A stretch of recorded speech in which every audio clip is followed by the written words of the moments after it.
Hello to all you beautiful people of the internet. Welcome to another Get a Profile, and this time we are looking at Lydia. Sorry, I got really excited.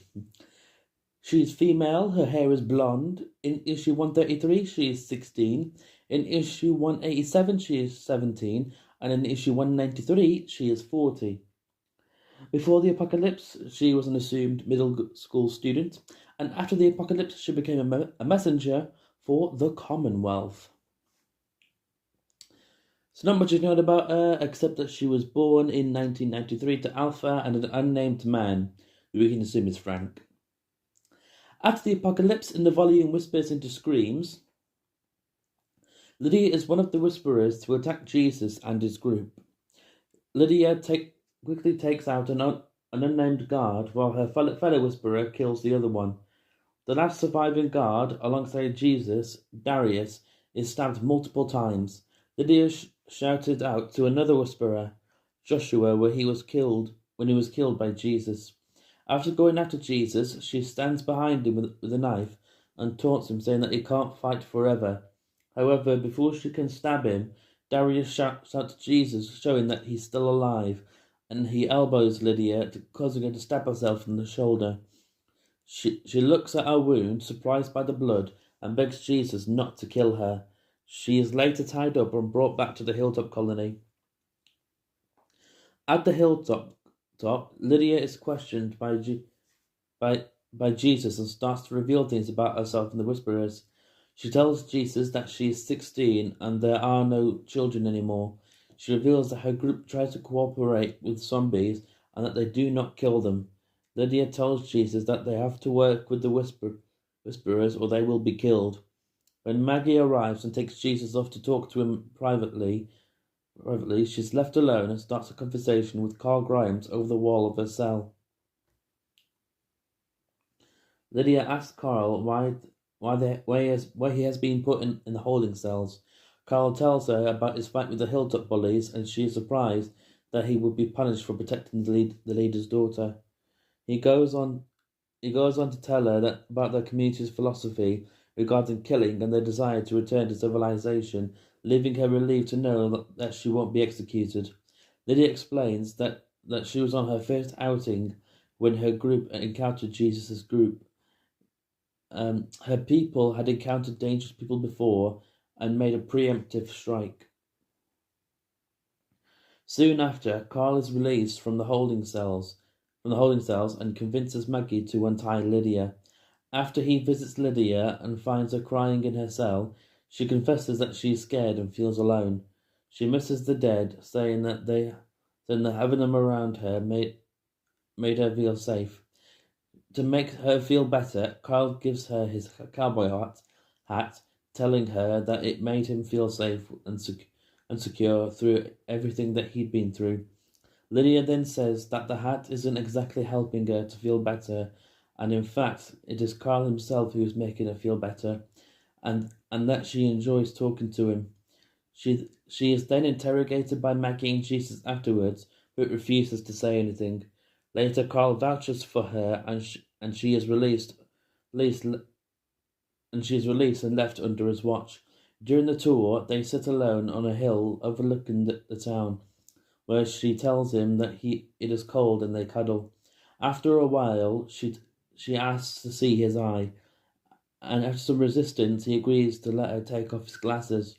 Much to his surprise, she tells him that it is sexy, and suddenly climbs on top of him, asking if he's ever had intercourse.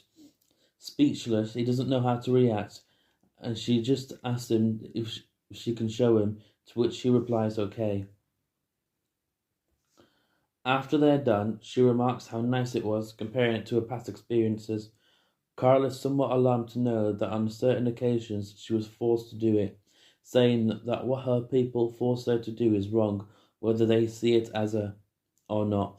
She then tells him that she doesn't want to go back. After Lydia's mother Alpha and the rest of the Whisperers arrive, Carl argues with Maggie on whether or not to return Lydia to her people, but is shut down, being forced to let Lydia go, but not before kissing him. In the volume Life and Death, away from the hilltop, Alpha realizes Carl is following them, and after a brief discussion, he is allowed to travel with them to their camp. Lydia and Carl, not wearing any skin, are forced to walk in the middle of the group to avoid being detected by true roamers. Later on, she and Carl watch the skinning of a lurker. Carl's father, Rick, comes comes to speak with the Whisperers and retrieve Carl. Carl reveals that Alpha lets people her daughter and treats her horribly. Lydia breaks down and Alpha hits her her for her show of emotion, which is considered weak.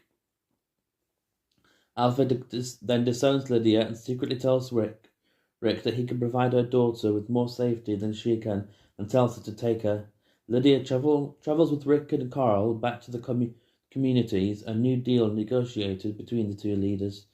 While traveling back, however, the three and Andrea, Michonne, and Dante discover a series of stakes in the ground, and on them the decapitated heads of Ezekiel, Rosita, Larry, Luke, Ken, Erin, Olivia, Carson, Tammy Rose, Amber, Oscar, and Josh, leading to the group being distraught.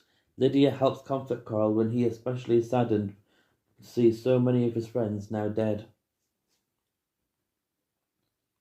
In the volume No Turning Back, Lydia helps the others put down their animated heads.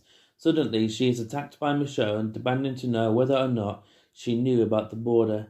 Lydia threatens her back with a knife, saying that she had no knowledge of it. Lydia says the bodies were probably taken for skinning. She later consoles Carl over Josh's death, apologizing for the actions of her mother. When Rick decides that Lydia isn't safe in Alexandria, he has Andrea and Carl escort her to the hilltop. Along the way, they run into Gus on patrol, and Andrea lies about Lydia's role, leading her to become suspicious that something is up, and escalates the situation, bringing the three of them to gunpoint. They eventually calm down and holster their guns. After Andrea explains their plan to keep her safe, they eventually arrive at the hilltop, where Carl explains to Eduardo that her presence must not be known. One night, Andrea almost walks in on Lydia and Carl having intercourse, and bewildered does not intervene.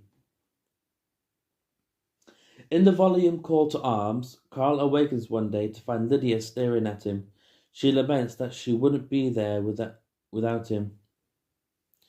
In the volume The Whisperer War, Lydia is present with Carl when he asks Michonne if they can go with her to Alexandria. Lydia warns Michonne that the Whisperers are definitely going to attack, saying her mother would look weak if she didn't. She is later seen patrolling with Carl. She tells him that the Whisperers are not going back down, saying that they have nothing to lose. She then tells him that she isn't in love with him. Furthermore, she says that She says they can still spend time together, but what they have isn't love. She leaves a sorrowful Carl at a guard post. Later on, as the hilltop is attacked, a whisperer informs her that Alpha is dead and tries to convince her to come back with them. Lydia, however, states that the hilltop is her home and the time of the whisperers is over before killing him. After the battle is over, she is seen feeling guilty over the attack and being part of the Whisperers previously.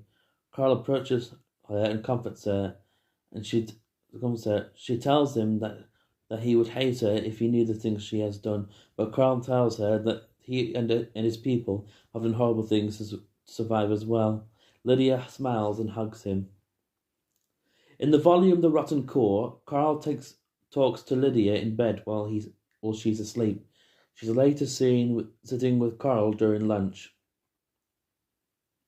And in the volume Rest in Peace, Lydia is shown to be jealous of Sophia for being so close to Carl and asks him if he loves her. They get into a brief argument before finally make up shortly after Carl leaves the hilltop. After Carl returns from the Commonwealth, Lydia comforts him over the loss of his father Rick. Eventually, Lydia and Carl drift apart, with the latter rekindling his past relationship with Sophia. Lydia maintains her friendship with Carl and eventually becomes a courier for the reformed Commonwealth with him. Upon moving there, she meets and forms a romantic relationship with a man named Connor and soon marries him. 23 years after Rick's death, Lydia meets up with Carl and is surprised to see him already loaded their cart and moving quicker than usual.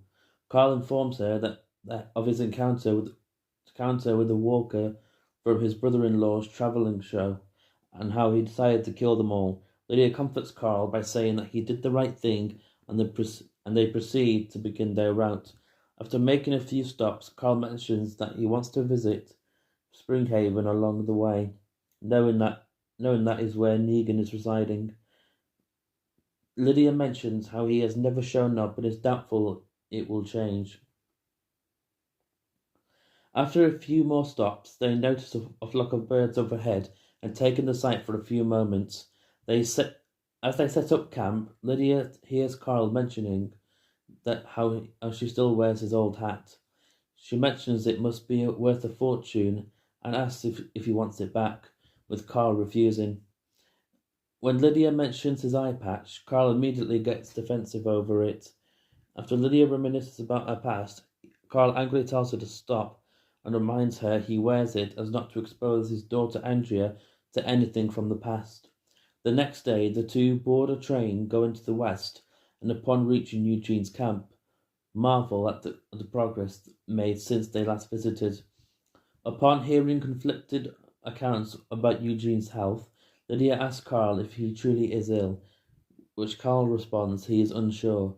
The next day, they ride back to the Commonwealth, and before going their separate ways, Carl gives Lydia her cut and thanks her for being his friend. So that is it for Lydia. Let me know what you think of this character in the comments down below. If you had control over her fate, what would you do with it? Did the TV series do her character justice, or do you think this should have stuck with the comic route?